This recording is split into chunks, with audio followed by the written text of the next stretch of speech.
Bonjour les amis, alors voici l'épisode numéro 27, déjà 27, de ma vie d'artiste professionnel. Alors, c'est l'histoire de toute une vie, depuis l'adolescence, comme je vous l'ai expliqué déjà plusieurs fois, passée à apprécier, à aimer, à vouloir pratiquer les musiques d'Amérique latine, musique traditionnelle, parfois un peu moins traditionnelle, avec les instruments, on va dire, typiques de ces régions, qui à l'époque, donc dans les années 70 pour moi, dans ma jeunesse vraiment, j'avais 72, j'avais 12 ans. C'était le début pour moi de l'apprentissage de tout ça parce que je connaissais pas, comme je vous l'ai déjà expliqué au départ, mais j'avais déjà entendu quelques sons sur des disques rapportés par mon père qu'il avait pu récupérer des 45 tours dans un jukebox qui allait être jeté. Voilà, et j'avais donc pu entendre tout ça et les premiers instruments de musique comme celui-ci, le charango. Voilà, avec un beau tatou, très vieux, hein. Je vous l'ai déjà dit, mais ce charango a été fabriqué en 1924. C'est un cadeau que m'a fait une amie, très beau ce tatou, hein. M'a fait une amie de New York, new-yorkaise, qui était à Paris à l'époque. Voilà, donc j'avais tout de suite entendu le charango assez rapidement au début de mon adolescence, donc au début des années 70. Et ensuite, j'ai rencontré des gens qui jouaient du charango, comme je vous ai déjà expliqué. J'ai pu en toucher, j'ai pu en entendre en vrai, de près, c'est-à-dire autrement que sur des disques, parce qu'à l'époque, on avait la télévision, bien sûr, avec trois chaînes seulement. Eh oui, même deux. Moi, j'ai même connu quand j'étais tout petit, j'avais une seule chaîne, en noir et blanc. Enfin, c'était ceux qui ont moins de 20 ans ne peuvent pas connaître, comme on dit. Voilà, et donc pour revenir au Chalango, on n'en voyait pas à la télévision, très très peu, un peu après dans les années 70, mais c'était très rare, souvent au Grand Échiquier. C'était vraiment là où on pouvait voir, parce que le Grand Échiquier de Jacques Chancel, c'était vraiment l'émission où on entendait parler de toutes les musiques du monde, et également de tous les arts en fait, hein, peinture, théâtre, danse, etc. C'était vraiment une très belle émission pour ça, et présentée donc par Jacques Chancel, qui disait un truc génial. Il disait je ne vous propose pas d'écouter les musiques que vous connaissez et que vous appréciez. Je vous propose d'écouter celles que vous pourriez apprécier, connaître, que vous pourriez connaître aussi. Voilà. Et donc, pour ce faire, il y avait des musiciens donc, et des instruments de tous les pays du monde. Ça a un peu continué il y a quelques années dans une émission qui s'appelait La boîte à musique, je crois. Et c'était vraiment très intéressant parce qu'il y avait une partie sur les instruments insolites. Il n'y a jamais eu sur le charango, à ma connaissance, parce que j'avais cherché sur les réseaux pour voir s'il y avait ça. Alors il y a plein d'instruments formidables, hein, très peu connus, la guimbarde, je sais pas, le psalterion, etc., le balafon, enfin plein d'instruments du monde, hein. Mais le charango, même les flûtes des Andes, j'ai pas trouvé. Bon, c'est pas grave, hein, ceci dit. Mais c'est dommage parce que ça pourrait faire connaître aux gens là nos contemporains, qui connaissent des musiques X, Y, Z, mais toujours très anglo-saxonnes en fait. C'est ce qui marche le mieux, paraît-il. J'aime bien ce mot marche, hein. C'est très commercial et comme je vous l'expliquais, je connais bien le sujet de. Enfin, j'ai bien connu, mais maintenant je connais plus. Ça fait des années que je connais plus. Mais à une époque où j'étais dans le show business, j'ai eu la chance d'en faire partie à un moment donné, comme je vous l'ai déjà expliqué, d'être nominé aux Victoires de la musique, etc. Plein de télé, machin truc. On entendait parler de ça, on était bankable à l'époque, mais on l'est plus maintenant. Et toutes ces musiques non plus, et c'est ça qui est grave, c'est ça qui est triste. Et aujourd'hui, je voulais pas vous parler de ça parce que j'en ai déjà parlé plusieurs fois, parce que c'est compliqué, bon, etc. Non, je voulais parler du charango, et plus précisément d'un truc qui a un rapport avec le charango, c'est les cordes. Voilà. Alors par exemple sur celui-ci, bon, il y a 10 cordes évidemment, comme tous les charangos ordinaires, on va dire. Bon, là c'est du rafistolage hein, qui avait été fait à l'époque, comme c'est très vieux, ça. Et en fait, il s'était ouvert. Donc, bon, ça a été rafistolé, bon, peu importe, c'est pas le sujet. Donc, il y a 10 cordes. Alors, vous voyez qu'il y a des noirs et des, je vais pas dire des blanches, des transparentes plutôt. C'est plutôt transparent que blanc. Alors, les noirs, c'est des cordes de jeu de charango. De jeu, pas de jeu. De jeu de charango. Que j'avais eu à l'époque, hein, dans les années 70-80.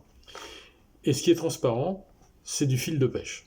Alors ça, c'est très intéressant parce qu'en fait, Le fil de pêche, moi j'ignorais totalement que ça puisse exister pour faire de la musique. Et pourtant, ça sonne excellemment bien. Et en fait, les charangos que j'avais connus quand j'étais adolescent, c'était des charangos qui avaient des jeux de cordes de charango. Voilà, j'avais jamais vu autrement. Alors il y en avait dans les magasins à Paris, du côté de Montparnasse, il y en avait beaucoup, rue de Rome aussi, pour ceux qui connaissent, où il y a tous les luthiers de guitare, ils vendaient beaucoup cet instrument. Maintenant, il y a des ukulélés. Alors, des bons, il n'y en a pas, c'est que des trucs pour touristes, on va dire, c'est pas cher, mais c'est n'importe quoi. Bref, en tout cas, à l'époque, on trouvait des charangos, on trouvait des cuatros, on trouvait des tiplés, même des tiplés, on trouvait ça. Tiplé colombiano. Donc, voilà, sans parler des flûtes, etc. Tout ça d'Amérique latine. Bon, tout ça, c'est fini, terminé, on n'en parle plus. Sauf, il y a un truc dont on parle, c'est les cordes. Alors, maintenant, avec Internet, vous allez me dire, on peut commander des jeux de cordes sur Internet, en Amérique latine, et ils nous livrent ici, comme des instruments d'ailleurs, il n'y a pas de souci. Oui, c'est vrai. Mais il y a une période charnière entre la fin de la mode de la flûte indienne, entre guillemets, donc du Condor Passa, etc., où on entendait tout et n'importe quoi, du meilleur, comme par exemple Pachacamac, le Chacos, Los Incas, etc., même Calchaquis, hein, parce que beaucoup décrivent les Calchaquis. Moi, les connaissant très bien, et même en ayant fait partie pendant 11 jours, enfin en tout cas, presque partie pendant 11 jours, parce que Sergio Aliagada m'avait demandé d'en faire partie pour le remplacer, mais ça s'est pas fait pour des raisons que je vais pas évoquer ici. C'était il y a 3 ans. Non, 4 ans, c'était en 2019. 4 ans.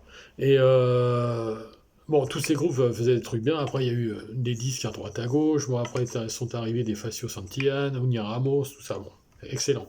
Puis beaucoup de choses vraiment qui sont nulles. Voilà, moi je suis pas très sympa avec ça parce qu'en fait, si tu sais pas jouer, bah va apprendre et reviens quand tu sauras. Voilà, moi c'est ça que je dis parce que premièrement tu nous fais perdre notre temps et deuxièmement tu prends la place de gens qui pourraient le faire et qui sont professionnels comme moi, qui ne travaillent plus depuis longtemps. Et c'est très compliqué, croyez-le bien, à vivre et à survivre dans les conditions actuelles qui sont les miennes. Mais je ne vais pas vous parler de ça parce que c'est un autre sujet. Alors, j'en reviens aux cordes. Alors, pour ce qui est des cordes de charango, à l'époque, on trouvait des jeux. Au début des années 80, il y en avait un peu. Et puis, après, ça s'est arrêté parce qu'il n'y avait plus d'instruments. Donc, fin des années 80, 90, 2000, rien du tout. Et après est arrivé Internet, maintenant on peut retrouver les instruments et les cordes, effectivement, sur des sites dédiés en Argentine, en Bolivie, au Pérou, etc. Et en attendant, on fait quoi? Parce que les cordes, moi je jouais beaucoup à l'époque, puisque je vous expliquais, j'ai joué dans plein de groupes. Je ne vais pas tous vous les reciter ici, mais enfin, il y a de quoi faire, ne serait-ce que le mien déjà, avec tous les disques qu'on a fait. Donc ça use les cordes, forcément. Et au bout d'un moment, il y en a qui cassent. Et, alors, il m'en restait de l'époque des années 70-80. Bien sûr, j'en avais un peu d'avance. J'ai pu en avoir aussi auprès d'amis. Mais j'ai eu la chance, et ça je voulais aussi expliquer, de rencontrer en 1978 le maestro Jean-Michel Kerr, donc Miku, des Chacos, etc. Et j'ai pris des cours de charango avec lui, et c'est là où j'ai découvert un monde que je ne connaissais pas, c'est-à-dire celui des cordes pour le charango qui n'en sont pas. Alors, de quoi je parle? Beaucoup ont déjà compris. Alors là, moi j'ai mes petits pots qui datent de très longtemps, et ça c'est des lampes de voiture, c'était à mon père cette boîte. Et donc dedans, il y a marqué Charango Quattro Ukulele. Voilà. Et en fait dedans, eh ben, il y a des cordes. Alors je vais essayer de ne pas les faire tomber. Alors il y a les cordes noires qu'on voit dans le fond, c'est des cordes de charango de quattro, vraiment, de quattro. Et il y a aussi, ça c'est une corde de guitare, je sais pas ce qui est fait là, mais peu importe. Et ça, c'est du fil de pêche. Alors c'est du tout fin, tout fin, tout fin, qui m'a permis d'encorder celui-ci. Comme je vous l'avais expliqué il n'y a pas longtemps, je crois que c'est dans l'épisode 25 ou 26, je sais plus, pour pouvoir monter à l'octave au-dessus, pour pouvoir monter à l'octave au-dessus sur certaines cordes.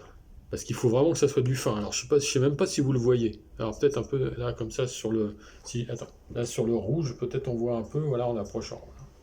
Voilà. Donc c'est ultra méga fin. Alors c'est du 0,18 mm. 0,18 mm. C'est vraiment, c'est pour la pêche. Voilà. Et ça sonne super bien. Hein. Franchement, vous l'avez entendu sur ce charango ici, celui-là. Charango qui a été fabriqué par Michel Griffon en France en 86. Ça sonne ultra bien. Voilà. Alors, ça vient d'Espagne. C'est fabriqué en Espagne. Bon, pourquoi pas. Hein. Et donc, alors, il y a des cordes. Bon, là, c'est une corde de guitare, ça aussi, d'ailleurs. Tiens, je sais pas ce qu'elles font là. Mais bon, peu importe. Là, il y a des cordes, de fil de pêche de charango, des cordes de quattro. Enfin, tout est un peu mélangé, peu importe. Enfin voilà, et j'ai quand même j'ai pas mal de cordes de réserve encore. Voilà, j'ai aussi ça. Alors ça, c'est un truc génial, ça. Alors ça vient ça, c'est un ami qui me l'a donné.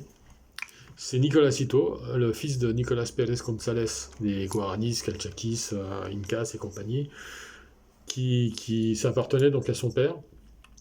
Et il me l'a offert. Alors c'est très bien pour pouvoir, vous voyez, c'est ça le système, pour pouvoir monter les cordes. Donc je le fais pas parce que je ne voudrais pas déaccorder le charango, mais c'est ça. Et ça permet de tourner dans le vide sans se fatiguer le poignet, ni les doigts, ni rien. C'est super ça.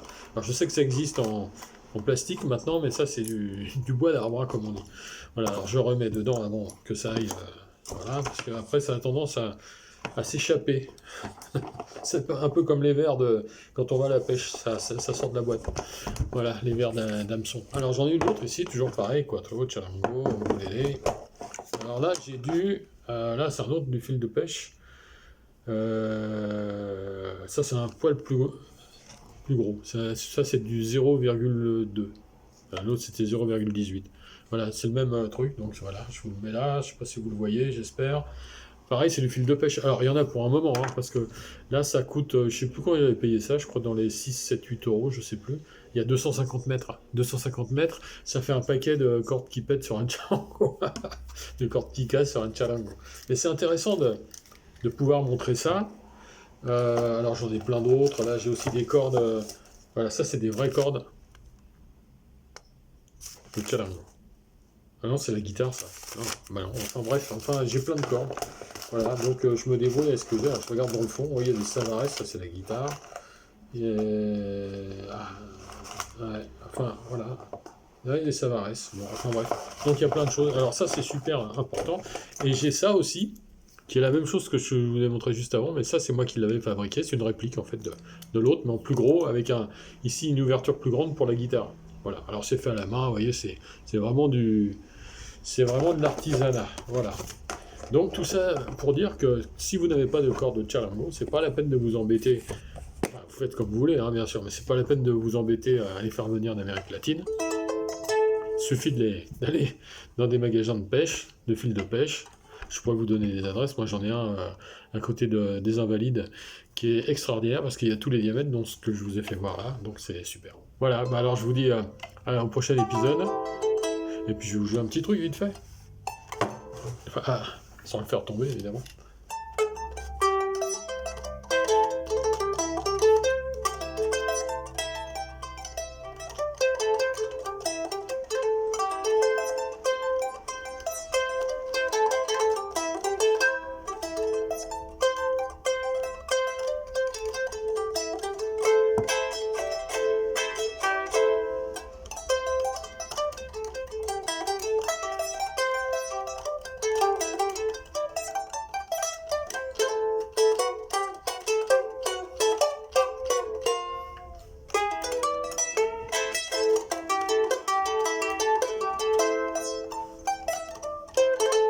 Bon, j'arrête là parce qu'on est déjà à plus de 13 minutes, donc ça va être long pour charger. Et voilà, tout ça pour vous dire que si vous avez besoin je sais pas, de renseignements, de conseils, je sais qu'il y en a plein qui n'ont pas besoin, mais dans les amis Facebook, il y a beaucoup de gens qui connaissent le charango. Mais si vous avez besoin d'un complément d'information, n'hésitez pas à me demander, ce sera avec grand plaisir que je vous répondrai.